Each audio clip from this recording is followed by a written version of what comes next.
This is the biggest problem in every students life, backlog. पूरा दिन पढ़ाई करने का, कोचिंग अटेंड करने का, स्कूल अटेंड करने का, स्कूल का होमवर्क, कोचिंग का होमवर्क, क्लासेस का होमवर्क, सब कुछ करने के बाद जब टेस्ट देने की बारी आती तब पता चलता है अपने को तो ये सब आता ही नहीं, ये सारे चैप्टर कभी आते ही नहीं मेरे को। मैंने सीखा था, प्रैक्टिस किया था, तब हो गया था, तब समझ गया था, लेकिन आज नहीं आता है।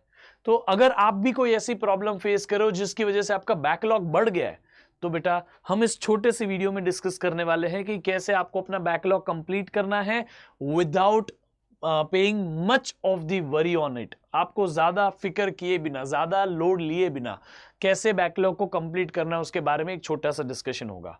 ये वीडियोस के थ्रू हम कोशिश करते हैं कि आपके लाइफ की छोटी छोटी जो प्रॉब्लम होती है उसे हम सही गाइडेंस दे पाए, ताकि हम क्लासेस में फिर पढ़ाने पे फोकस कर पाए, क्लास में ये सारी बातें हमें ना करनी पड़े। इसीलिए हम आपको यहाँ पे इन सारे टॉपिक्स के ऊपर डिटेल में समझा देते हैं। ठीक है, चलिए शुरू करते हैं। तो सबसे पहला जो रूल है वो तो यही है कि भाई बैकलॉग को अटेंशन देना पड़ेगा। अगर बैकलॉग को अटेंशन नहीं दिया तो बैकलॉग की एक खास बात होती है, वो डर बन जाता है। अभी तो वो बैकलॉग ही रहेगा कि हाँ ये पढ़ना पड़ेगा, पढ़ेगा तो आ जाएगा। फिर जब एग्जाम नजदीक आ जाएगी तो वो बैकलॉग हमारा डर बन जाएगा, वही बैकलॉग हमारे लिए स्ट्रेस बन जाएगा, फिर वही बैकलॉग हमारे लिए नुकसान बन जाएगा। इसीलिए बैकलॉग को पूरा फोकस करिए, और बैकलॉग कंप्लीट करने का सबसे पहला स्टेप ही ये होता है कि रियलाइज करिए कितना बैकलॉग है। आप लिस्ट बना लीजिए बैकलॉग की। आपने यहाँ पे फिजिक्स, केमिस्ट्री, बायोलॉजी, आपने सबसे पहले लिस्ट बना लेनी है फिजिक्स, केमिस्ट्री, बॉटनी और जोलॉजी की। फिजिक्स में ये चैप्टर्स मेरे को नहीं आते हैं, इसका बैकलॉग है। केमिस्ट्री में ये चैप्टर्स का, बॉटनी में इस चैप्टर्स का, जोलॉजी में इस चैप्टर का। जब आपके पास एक लिस्ट होगी तो आपको अभी पता होगा कि ये मेरा टास्क, ये कंप्लीट करना है। समझ में आ गया? तो the very first thing is please make the list of your backlog. आप पता कर लीजिए, एक दिन बैठिए, पता कर लीजिए कितना बैकलॉग है आपका। अब उस बैकलॉग के हिसाब से आपको टाइम डिवाइड करना है। आपका डेली रूटीन का जो टाइम है, पूरे दिन में जो आपको समय मिलता है, उसमें से एक डेडिकेटेड स्लॉट आपको बैकलॉग का रख देना है। मैं आपको ये सजेस्ट करूंगा कि पूरा दिन पढ़ लो। रात को 9 बजे से रात को 12 बजे तक ये 3 आवर्स आप दे दीजिए बैकलॉग कंप्लीशन को। रोज दीजिए। ऐसा नहीं है कि आज हमने लिया और बैकलॉग कंप्लीट कर लिया, ऐसा मत करिए। आपको देखो, आपके पास ये 2 अप्रोच है, हर कोई अपना अपना तरीका बताता है, लेकिन मैं मानता हूं कि आपकी रेगुलर पढ़ाई भी चालू है। और अभी हमारा अक्टूबर खत्म हो जाएगा और नवंबर आ जाएगा, इसमें हमारे पास अभी ये लास्ट वीक है। तो आपके पास एक ऑप्शन ये है, ये लास्ट वीक, इस बैकलॉग का भी लास्ट वीक बना दीजिए, खत्म कर दीजिए इस वीक में सारा बैकलॉग एक साथ में, वंस एंड फॉर ऑल खत्म। अगर आप रेगुलर पढ़ाई कर रहे हो तो फिर आपको इतना समय नहीं मिलेगा कि आप अभी प्रेजेंट की पढ़ाई छोड़ दो, अभी जो पढ़ाया जा रहा है उसको छोड़ दो और फिर आगे बढ़ो, उसको बैकलॉग कंप्लीट करो, ये आप नहीं कर पाएंगे।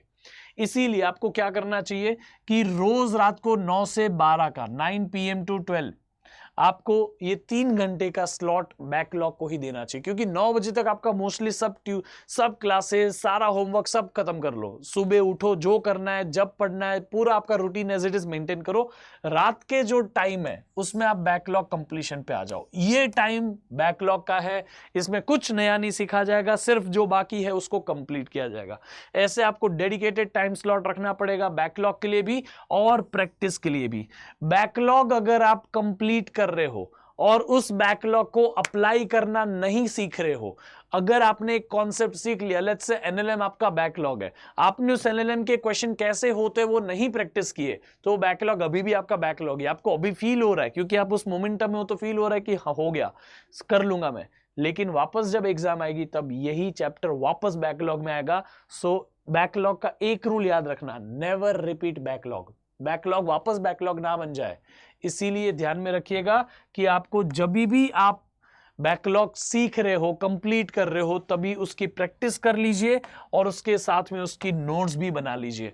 Once you make notes of any topic, evidential है, आपके पास प्रूफ है कि आपने उसको कंप्लीट कर लिया। दूसरा, जब भी टेस्ट होगी, जब भी आपको रिवाइज करना होगा, वो नोट से रिवाइज करो, आपको पूरा वापस पढ़ना नहीं पड़ेगा। If you do not make notes and if you do not make if you do not do practice of those questions जो बैकलॉग में है, और अगर आप नोट्स नहीं बनाते तो वो बैकलॉग आपको वापस बैकलॉग में बन जाएगा।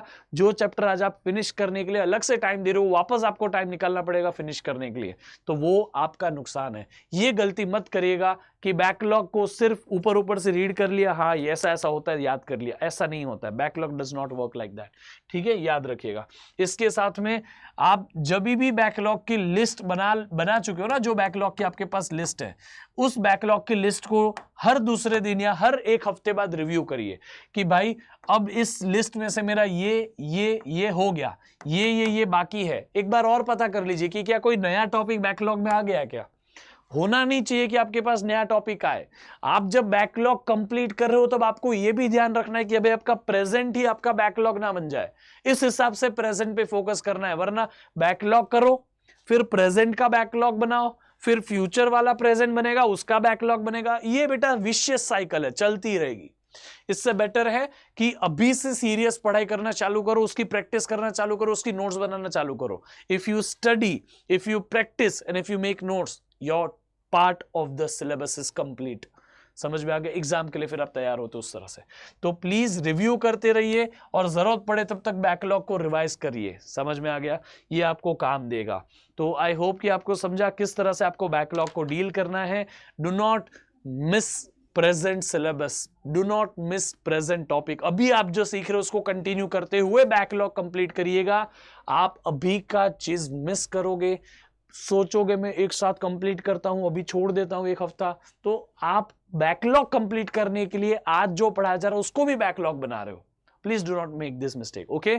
सो आई होप आप ये करेंगे और इस दिवाली अपना पूरा बैकलॉग कंप्लीट कर लेंगे, ताकि जो दिवाली के बाद नया साल है आपका वो ऐसा बने कि आपको उसमें कोई पहले की चिंता ना हो, आप मस्त में तैयार हो अपनी नीट के एग्जाम के लिए। ठीक है, तो चलिए पढ़ते रहिए, मचाते रहिए। Till then keep learning.